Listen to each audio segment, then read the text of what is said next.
What's up, Average Dad fans? Welcome back to another video. And this video is not just an overview or a first impressions. This video is about Honor and the whole landscape of Android candy bar style phones in 2024. Let's go.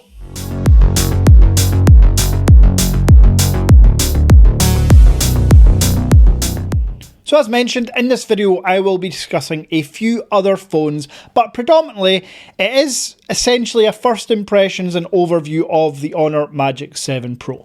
So the first thing you do when you get any devices, you unbox it. So let's go ahead and unbox this bad boy.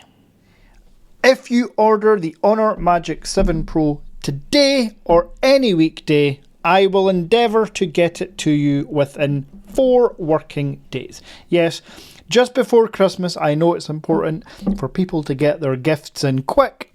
So Average Dad Tech Store, if you order on a weekday, I will ship to you the Honor Magic 7 Pro within 4 working days. Now, the phone itself comes with all of the usual good gubbins.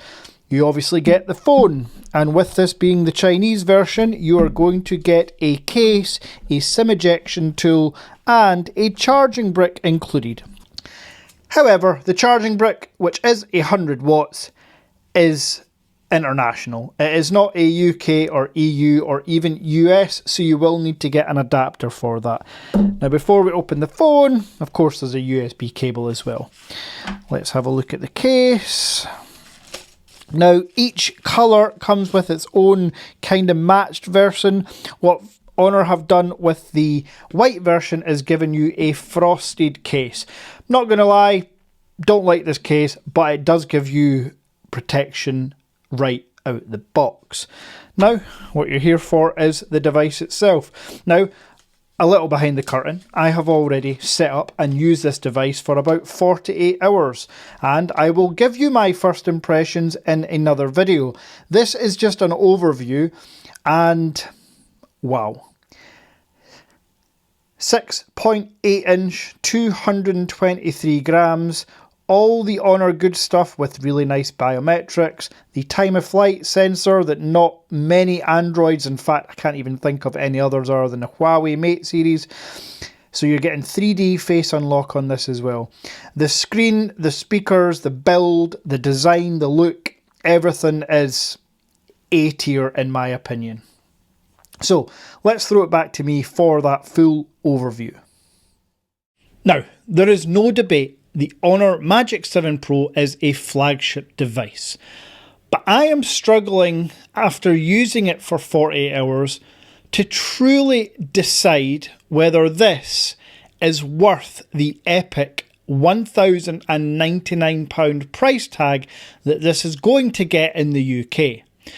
When you compare it to this Realme GT7 Pro that you're going to be able to pick up for about £500 cheaper. And this is part of the issue with Honor in general. Honor started as a budget-friendly phone manufacturer. They were the offshoot of Huawei because Huawei had their issues globally in the US. So Honor was created and they brought out really, really jam-packed phones with great specs for budget prices.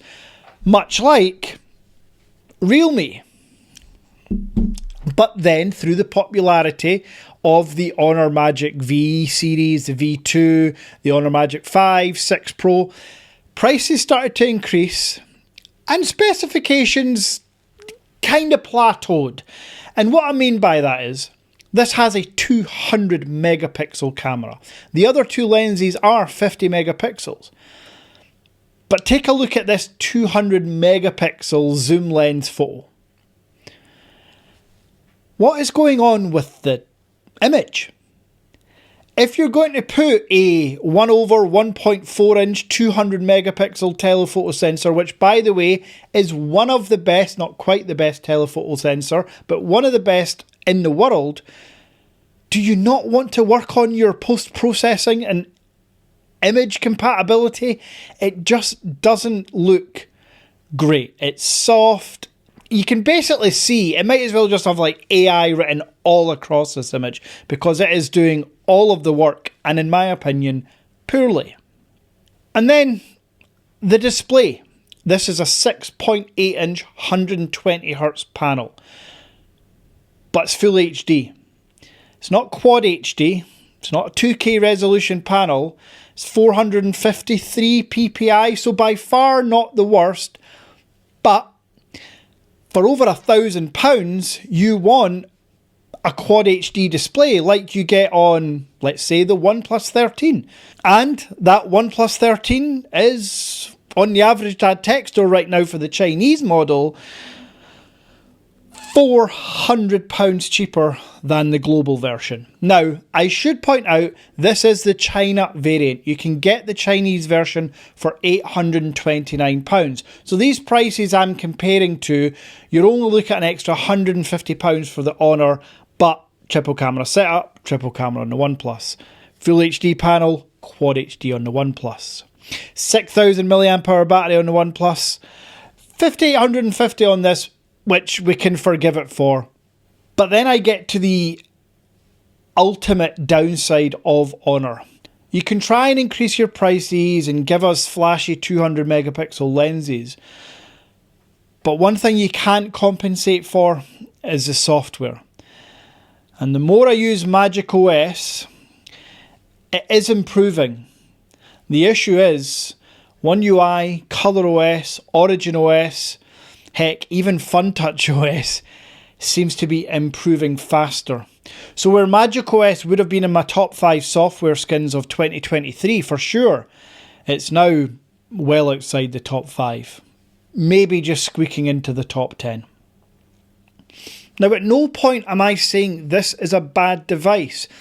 I guess what I'm trying to say is we are spoilt for choice. We have now got to a point in late 2024 where the consumer has all the power.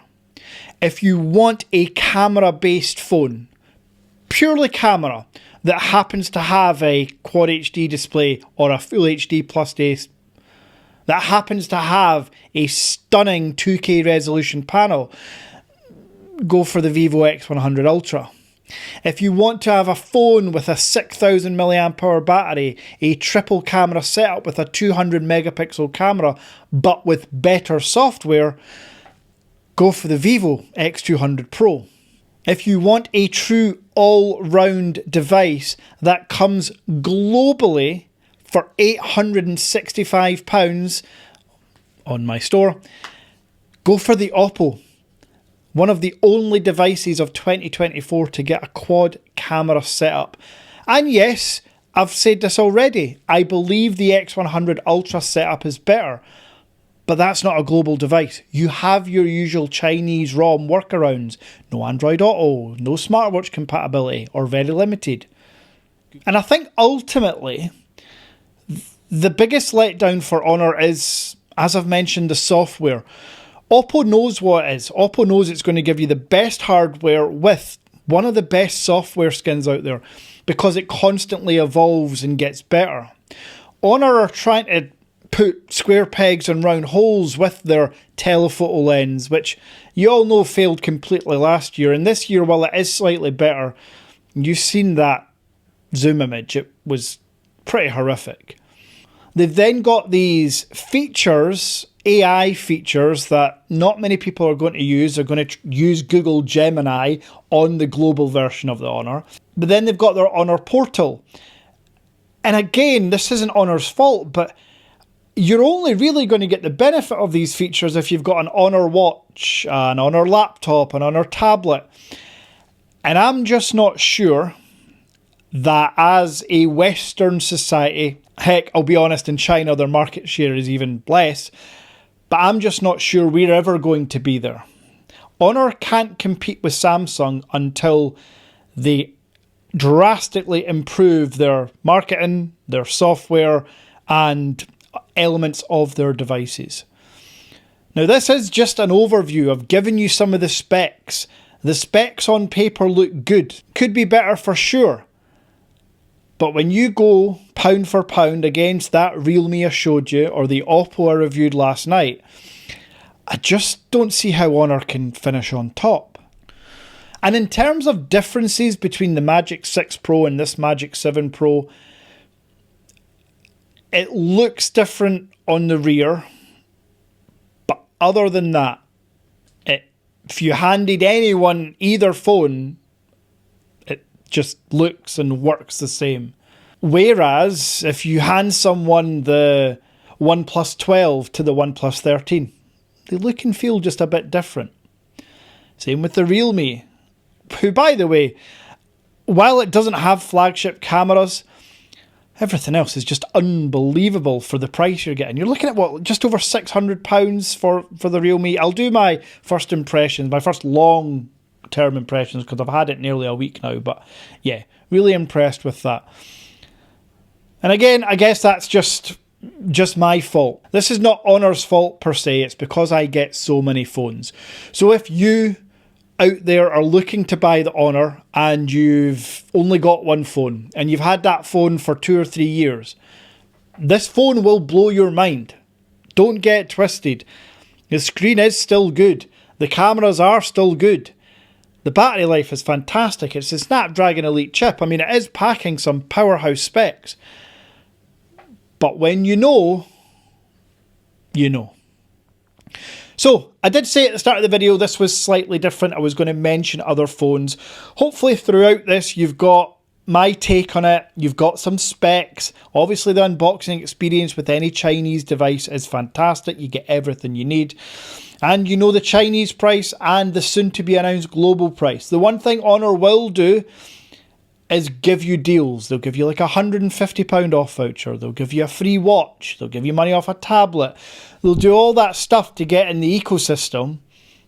But trust me, you will take those free gifts and you will put them in a drawer and you will never use them. Or you'll try and sell them on eBay or Gumtree and get nothing for them. That's just how it is. Because people don't know Honor. And as I said, when you know, you know. So, hopefully you've enjoyed this slightly different video. I will be back tomorrow with a full review again. Yes, this time in the firing line, it is a full review of the Samsung W25.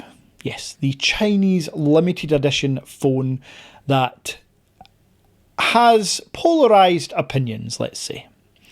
Until then,